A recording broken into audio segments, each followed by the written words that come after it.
Hey there, I'm going to show you how we made our homemade Ender's Game trailer.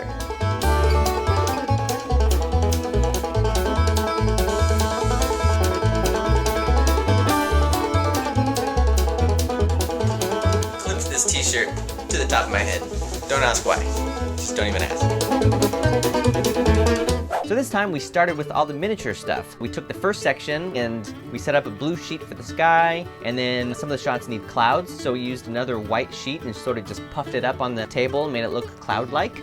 And then bought some little jet toys and painted some of them a little bit and put them on some wires or strings and tried to knock out some of those jet shots. And they go by really, really fast in this trailer. It's just like fast, fast, fast, fast. But you know, we look at every single shot and see what we need to put together. There's a couple shots with a bunch of alien ships.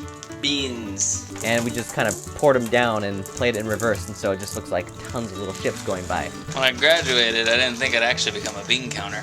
There's some cool laser effects that happen, and we use these little glow sticks, the kind that you break and then you shake them up and they glow. They didn't glow super bright, but like at least it's something, and you know, these shots go by so quick, but we just kind of like wave that in front of the camera. One of the jets gets hit by one of these lasers, so we use these little sparklers that are safe for using indoors, and we just taped it right to the jet and then put it on a wire and just spun that thing. Uh-oh, what's going on here? Definitely wanted to make sure the explosion actually blew the tail wing off. Lost the whole wing. And then we have what looks to be the mothership of all these smaller alien ships. So I just made that out of cardboard, and it kind of looks like a prawn, sort of.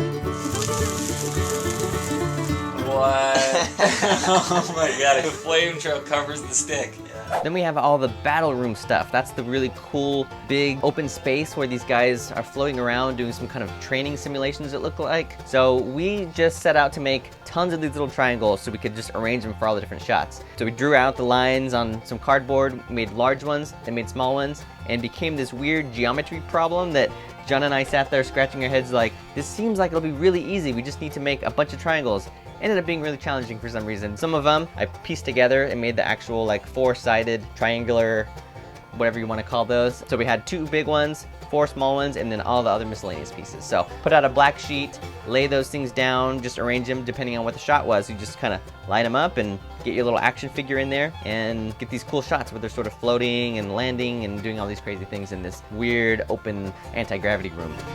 So there's 2 shots of the entrance of the battle room too, which is really cool. It's like this big flat open area with tons of triangles on there and then like a hallway. So I just drew that whole thing, kind of just eyeballed it, drew all the lines, and then there's like a little hallway, which I made out of a toilet paper roll that I spray painted white on the inside and then just drew some lines, lit it from behind, and then you get this cool sweeping shot that goes up to the hallway. And then later in the trailer, you get to see the continuation of that shot, and there's 2 little figures. So I just cut these tiny little figures out of paper, painted them black, stuck those in the hallway. So as you come up on the flat surface and make your way into the hallway, you see the 2 little people, and then you get to see inside the hallway, and it's lit from behind, and it just looks really cool and epic. It's the outer edge of the shell that they're in the battle room. The battle room, he's the expert. It's like glass, so when you're inside the battle room, you see through the glass, you can see like Earth in the background. Nerd alert. Then there's some other space stuff. You know, you leave the black sheet up and then shoot against it. There's also a really sweet like space station thing that goes by. I built that out of a little plastic container and a little plastic ball. Attached them, kind of made the structure a little bit. Really just pieced that thing together, painted it black, drew some lines on there, and then on camera it ended up looking really cool. It looked pretty close to the real thing. There is one miniature shot that we hooked up with the live action one because it was too hard to do all live action and it might have been lame to do it all miniatures. We did this with one of our Back to the Future shots where we started live action and then went miniature. So we did it again here where we start live action with me and kind of this round portal. So I need to cut out an archway for Ender to look through, so I'm just going to trace the clock tower because it's the perfect size.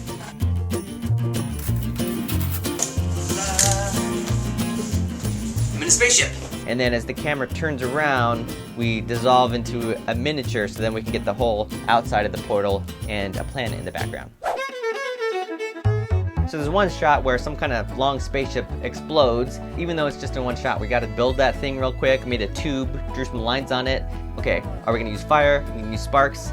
We tried this a few different ways. We tried attaching some sparklers to the side of it, thinking that we could light the sparklers, have those going, and then do like a blast of fire. Okay, hold on. For some reason, these sparklers just would not light. These are seriously the worst sparklers ever. So it just became this crazy, like this one lit, but then this one didn't, then that one went out, and then fire, and just didn't line up right. So we scrapped that idea. It was already kind of burnt, and we had some holes in the side. So then we decided to just stick some other sparklers inside the holes. Turns out these big ones are way better than little tiny ones. Those ones suck. And that worked out great. Those are the bigger sparklers that we've used before. So we lit those, got the sparks going, and then blasted that big fireball, and that was it.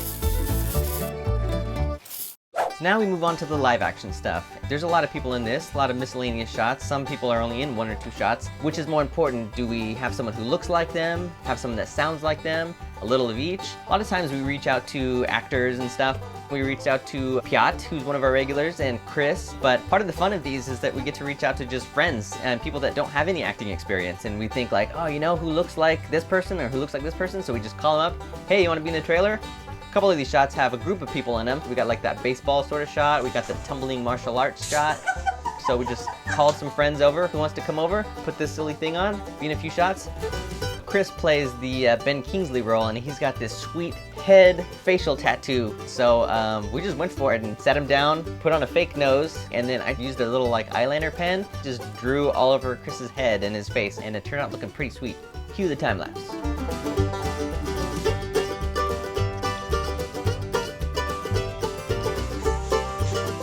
Whoa! Yeah! And since I play Ender, it was kind of fun that my wife Priscilla gets to play the Haley Steinfeld role, so we had that little moment sitting at the table, the meet cute, they call it. And then I had Piat sit and do all the VO for it, since Harrison Ford's voice really carries the trailer, so he plays the role, and then we did have him record all the lines for it too, because he does a really good Harrison Ford impression. If we're going to survive, we need a new kind of soldier. Costumes pretty simple on this one, but a lot of jackets, kind of official looking space jackets and uniforms. I think they're supposed to be jumpsuits, but we don't usually see it from the waist down, so I just bought some jackets. Made the little emblems or the patches. There's a specific little gecko logo, totally 90s style, that goes onto the jackets. And then some miscellaneous all white outfits going up the stairs, or yellow, blue, and green stuff for the group shot. We noticed in the martial arts section that they are wearing Adidas, and so we got that right. We were wearing Adidas. Well, at least one of us was wearing Adidas. Priscilla. Sometimes we dress up like idiots in front of strangers' apartments. Ready to go. There's one tricky shot. We weren't exactly sure how we're gonna pull this off. It's the shot where Ender kind of has this big, I don't know if it's a projection in front of him or he's looking out a window, whatever it is, there's supposed to be a moon and it's very big. So it ended up being a combination of things. We shot the little crescent moon, kind of shot through a slinky so we could get like the moon and these lines that kind of go out, and then played that back on a big projector against a white wall. So that thing is like 10 feet wide on the wall, and then I just sit in front of it. And normally if I'm gonna be in front of the projector, there's gonna be a big shadow. So we ended up putting the projector as close as we could to the actual camera lens. So they're both going straight at me. So when you see my back and you see the projection happening, I'm not really causing a shadow.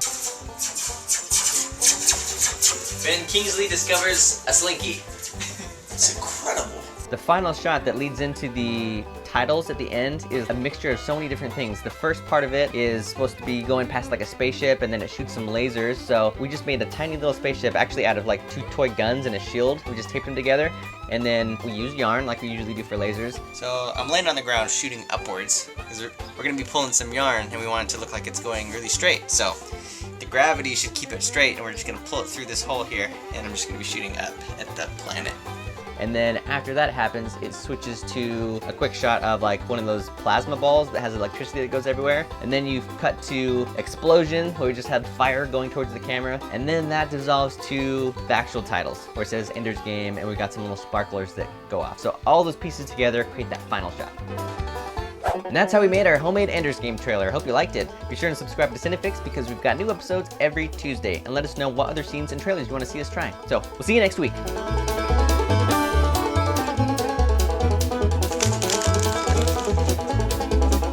The baseball bat we're using is the spaceship we blew up yesterday. Yeah. Might work just yet.